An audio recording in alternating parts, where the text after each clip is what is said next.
नमस्कार। हिमाचल दर्पण live TV के सभी दर्शकों को नवरात्रि के 9वें दिन और रामनवमी की हार्दिक शुभकामनाएं। आज नवरात्रि का 9वां दिन है और आज माँ दुर्गा के 9वें स्वरूप माँ सिद्धिदात्री की पूजा अर्चना की जाती है।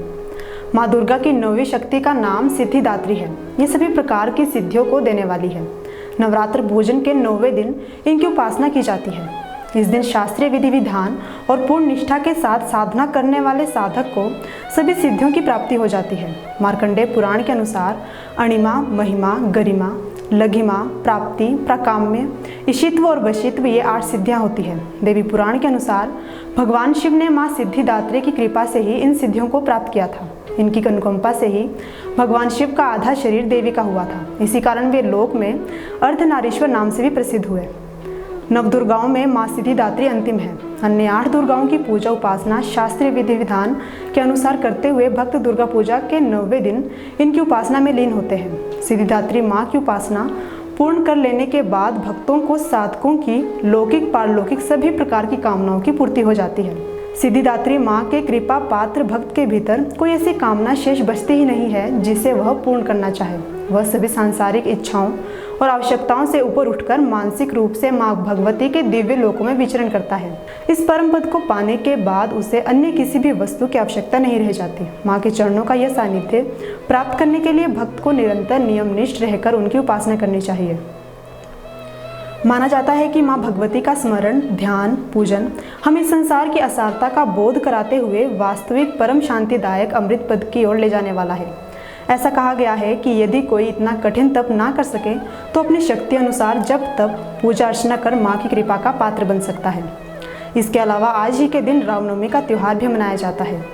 हिंदू धर्मशास्त्रों के अनुसार इस दिन मर्यादा पुरुषोत्तम भगवान श्री राम का जन्म हुआ था। हिंदू धर्मशास्त्रों के अनुसार त्रेता युग में रावण के अत्याचारों को समाप्त करने तथा धर्म की पुनः स्थापना के लिए भगवान विष्णु ने मृत्यु लोक में श्री राम के रूप में अवतार लिया था। रामनवमी के त्यौहार का महत्व हिंदू धर्म सभ्यता में महत्वपूर्ण रहा है। इस पर्व के साथ ही माँ दुर्गा के नवरात्रों का समापन भी होता है। हिंदू धर्म में रामनवमी के दिन पूजा अर्चना की जाती है। महाकाव्य रामायण के अनुसार अयोध्या के राजा दशरथ की 3 पत्नियां थीं, लेकिन बहुत समय तक कोई भी राजा दशरथ को संतान का सुख नहीं दे पाई थी, जिससे राजा दशरथ बहुत परेशान रहते थे। पुत्र प्राप्ति के लिए राजा दशरथ को ऋषि वशिष्ठ ने पुत्र कामेष्टि यज्ञ कराने का विचार दिया। इसके बाद राजा दशरथ ने अपने जमाई महर्षि ऋष्यशृंग से यज्ञ करवाया और ऐसा कहा जाता है कि उसके बाद यज्ञ कुंड से एक दिव्य पुरुष अपने हाथों में खीर की कटोरी लेकर बाहर निकले। महर्षि ऋष्यशृंग ने दशरथ की तीनों पत्नियों को एक एक कटोरी खीर खाने को दी और खीर खाने के कुछ महीनों बाद ही तीनों रानियां गर्भवती हो गई।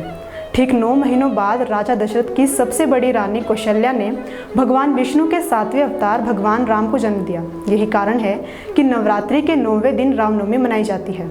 इसी के साथ नवरात्रि का यह खास कार्यक्रम समाप्त होता है। उम्मीद करते हैं कि आप सभी को यह पसंद आया होगा और नवरात्रि के ये 9 दिन आपके जीवन के सबसे शांतिमय और सुखमय दिन रहे होंगे। आज के लिए फिलहाल इतना ही। जल्द आपसे रूबरू होंगे अन्य किसी कार्यक्रम के साथ। आप देखते रहिए हिमाचल दर्पण लाइव टीवी और एक बार फिर आप सभी को रामनवमी की हार्दिक शुभकामनाएं।